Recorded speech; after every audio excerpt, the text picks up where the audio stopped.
श्रृंगार वो तो का अधिकार सन्यासी है, हैं। बिल्कुल है। एक नारी को जन्म से अधिकार है श्रृंगार करना ही चाहिए। फिर सुहागिन महिलाएं वो गृहस्थ धर्म भी निभा रही हैं और सामाजिक धर्म भी निभा रही हैं। अगर कोई स्त्री है तो वो कितना भी श्रृंगार करे, लेकिन जब वो साध्वी बन जाती है तो उसको श्रृंगार का नहीं, उसको कोई भी आता। साधु संत सन्यासी की परंपरा को पढ़िए, पहले जानिए।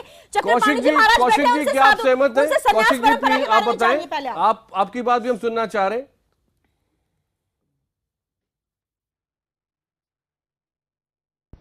कौशिक जी, आप हमें सुन पा रहे हैं? लगता है कौशिक जी तक आवाज नहीं पहुंच रही है। जी जी, कौशिक जी आपसे हम सुनना चाहते हैं, जो अभी आप डिस्कशन सुन रहे थे, क्या आप सहमत हैं कि एक बार साध्वी हो जाने के बाद आप दुनिया में बहुत सारी चीजें त्याग देते हैं, छोड़ देते हैं, और उस त्याग के कारण, उसी के बल पर तो इतने सारे लोग आप पर विश्वास करते हैं? क्या आप सहमत हैं इससे? आकाश जी, सबसे पहले तो मैं आपको कहना चाहूंगा कि पैनल पे जितने भी लोग बैठे हुए हैं सारे धर्म गुरु हैं और धर्म की यहाँ पे चर्चा चल रही है। और धर्म में पहले ही बताया जाता है कि कम से कम क्रोध नहीं करना चाहिए, और यहाँ सारे आपस में इस तरह से बहस कर रहे हैं। मेरे को ये बिल्कुल अच्छा नहीं लग रहा है। एक आदमी जिसका नंबर आए वो अपनी बात कहे, दूसरा आदमी अपनी बात कहे, तीसरा आदमी अपनी बात कहे। लेकिन अगर अपनी बात का इंतजार करेंगे तो बैठ के चले ही जाएंगे। यहाँ लोग बोलने नहीं देते। अगर जब तक बीच में ना बोला जाए तो यहाँ गुरुदेव यहाँ बोलने नहीं देता कोई भी। नहीं तो आवश्यकता नहीं है ना, इसलिए जरूरी नहीं है कि आप जिस तरह की गलत बातें कही जा रही है, बोल के या ज्यादा बात गलत बोल के मैसेज आप जाता है, उसको उनको महान रोकना भी सिद्ध कर बहुत सकते जरूरी है हैं। बीच में। नहीं, बात गलत और सही बात नहीं, रोकना सही नहीं है, क्योंकि जिसकी बारी आती है उसको अपने विचार रखने का लोकतंत्र है। ये सबको अपने विचार रखने चाहिए। मैं भी अपने विचार रखूंगा, आप अपने विचार रखिए। ठीक है, मुद्दे पर लौटते हैं। आपने अपनी बात कही, जो राधे माँ को टारगेट किया जा रहा है जी। हाँ, मुद्दे पर राधे आज का जो मुद्दा है वो राधे माँ है जी। और मेरा जो हिंदू महासभा का जो मुद्दा है वो उसमें राधे माँ, एक राधे माँ नहीं है, ऐसी अनेक राधे माँ भी आपके सामने धीरे धीरे करके एक आएंगी, अगर हम आपस में ऐसे ही झगड़ा करते रहे तो। क्योंकि ये बहुत बड़ा षड्यंत्र है, और इस षड्यंत्र पे अगला नंबर किसका हो सकता है ये मैं शायद ना कह पाऊं। हमारे चैनल में जो भाई लोग बैठे हैं, गुरु लोग बैठे हैं, हो सकता है इनका भी हो। तो हमारा विषय ये होना चाहिए कि इस षड्यंत्र का पर्दाफाश कैसे हो। और जैसे रावत जी ने पहले मीडिया की तारीफ की, मैंने भी मीडिया की तारीफ की थी मनु शर्मा के या विकास जी के मामले में, लेकिन मीडिया ने कई कार्य ऐसे भी किए हैं कि जो मीडिया ट्रायल के हम खिलाफ रहते हैं। 12 साल पहले विकासपुरी से एक बारात गई थी नोएडा, और वो लड़की ने दहेज का आरोप लगाकर उस लड़के को वापस भेज दिया था, और वो 3 महीने तक मीडिया ट्रायल ऐसा चला कि उस लड़के के परिवार का सामाजिक बहिष्कार कर दिया गया, और जब कोर्ट का डिसीजन आया तो उसको बाइज्जत बरी कर दिया गया, और ये बताया गया कि ये लड़की थी, इनकी कहीं पे आपस में सेटिंग थी, इस वजह से इसने बारात वापस की। ठीक है। स्वामी विवेकानंद ने बरसों तक गुरु को ढूंढा और आखिरकार जाकर उन्हें स्वामी रामकृष्ण परमहंस मिले। लेकिन आंखें खोलकर ढूंढना होगा। अंधभक्ति से शुरुआत हो तो बहुत खतरनाक नतीजे हो सकते हैं। इस वक्त हमारे साथ खास मेहमान हैं हमारे शंकराचार्य ओंकारानंद सरस्वती जी। आपके पास आना चाहूंगा, क्या कोई सिस्टम बन सकता है हिंदू धर्म में? क्या ये संभव है कि सारे अखाड़े साथ में आए, फैसले करें कि हम इन बातों के होने पर ही किसी को महामंडलेश्वर या उससे आगे का पद लेने देंगे?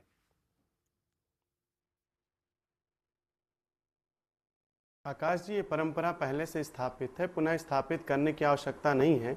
अखाड़े में जो आचार्य महामंडलेश्वर पदों पर विराजमान हैं या महामंडलेश्वर हैं, उनको स्वयं से जो नियुक्ति करने का अधिकार दिया गया है, जैसे 10 वर्ष तक कम से कम उसके शिक्षण में, उसके स्थान पर, उसके गुरुकुल में रह करके जब कोई संत रूप स्वरूप में स्थापित हो जाए, एक जब का तात्पर्य तब का तात्पर्य लेकिन फिर एक पब चलाने वाला व्यक्ति महामंडलेश्वर कैसे बनता है? जैसे अभी सवाल ये भी उठ रहे हैं कि राधे माँ को, क्या आपको लगता है कि नहीं, ये जो चीजें हैं, यही उन पैमानों पर राधे माँ सही आकाश जी, यही तो अनुचित हुआ, यही तो अनुचित आकाश जी, यही तो अनुचित हुआ जिसके लिए आज हमको भी बैठना पड़ रहा है। रावत जी बैठे हैं, चक्रपाणी जी बैठे हैं, अन्य धर्माचार्य बैठे हैं। कारण तो यही हुआ ना कि एक व्यक्ति ने अनुचित किया तो आज पूरा सनातन धर्म आकर उसका जवाब दे रहा है, या ये मर्यादा सिखा रहा है, या ये धर्म बता रहा है कि सनातन धर्म ऐसा नहीं है। हम यही तो कह रहे हैं कि अखाड़ों को ये समझना चाहिए कि ऐसे किसी को भी किसी प्रकार से उनको महामंडलेश्वर पदों का अधिकारी नहीं किया जाता। उस परंपरा को ना ले आए, पैसा दे करके, रुपया दे करके जो अधिकार दिए जाते हैं उन्हीं से ये बातें हमें आप उठती हैं जैसे या शंकराचार्य ऐसे की लोग आ जरूरत जाते है हैं। और धर्म में कोई नकली नहीं होता। हाँ, जो बिल्कुल। धर्म का काम करता है वो नकली नहीं होता। बिल्कुल रावत जी, अगर बिल्कुल रावत जी, हमें आप जैसे शंकराचार्यों की जरूरत है और रावत के जी अंदर इस बिल्कुल मुद्दे को सही कह रहे हैं, उठाइए लेकिन और बात हमें यही है ऐसे ईमानदार शंकराचार्य और महामंडलेश्वर की जरूरत है जो धर्म का अच्छा काम करे। मेरे पास समय समाप्त हुआ। चक्रपाणी जी, आखिरी 30 सेकंड आपके, क्योंकि बहुत सारे लोग जो हिंदू धर्म में आस्था रखते हैं और अच्छे धर्म गुरुओं के पास मैं आपको या तो इस बताना वक्त भी चाहता हूं। जाते हैं या फिर जाना चाहते हैं, उनको आप क्या कहना चाहेंगे? देखो, हमारे देश में और मुख्य रूप से हम बता दें, सनातन धर्म में चित्र की नहीं चरित्र की पूजा होती है। राम कोई चित्र नहीं, चरित्र है। विवेकानंद जी कोई चित्र नहीं, चरित्र है। और विवेकानंद जी कोई महामंडलेश्वर नहीं थे। देखो, ये समाज देखता है, अगर राधे माँ जैसी करेंगी वैसा भुगतेंगी। चाहे जो भी व्यक्ति करेगा, चाहे वो संत हो या कोई भी हो, तो उसको उसी तरह की समाज सजा देता है। और जो जैसा करेगा उसको अपने पलकों में बैठाता है। तो निश्चित रूप से समझ जाओ। और सनातन धर्म देखो, संन्यास लेने के पहले ही संकल्प लिया जाता है, जब संन्यास दिलाया जाता है कि लोकेशड़ा वीतेशड़ा पुत्रेशड़ा, यानी लोक की इच्छा छोड़ो, वित्त की इच्छा और पुत्र की इच्छा, यानी पूरे विश्व को स्थापना हो जाता है। वृक्ष कबहू न फल बचे, अपने सिर में बिठाते हैं तो हमें क्या परेशानी है? नहीं, हाँ बिल्कुल बिल्कुल। देखो, ऐसा में ये तो आसाराम जी जब कर रहे थे दशकों तक तो हमें परेशानी होनी चाहिए थी कि नहीं, इसीलिए हम ये मुद्दे उठाते हैं। कुछ भी हो, त्रिशूल लेके चलती है, सनातनी है, उसमें कोई दो रानी है कि सनातन पद्धति होती है, त्रिशूल लेके चलती है, उससे हमारी कोई आपत्ति नहीं है। काफी सारे लोग ऐसे हैं जो सवाल तक उठाने से डरते रहे, इसीलिए हम आज मुद्दा में सवाल उठा रहे थे। सभी मेहमानों का बहुत बहुत धन्यवाद।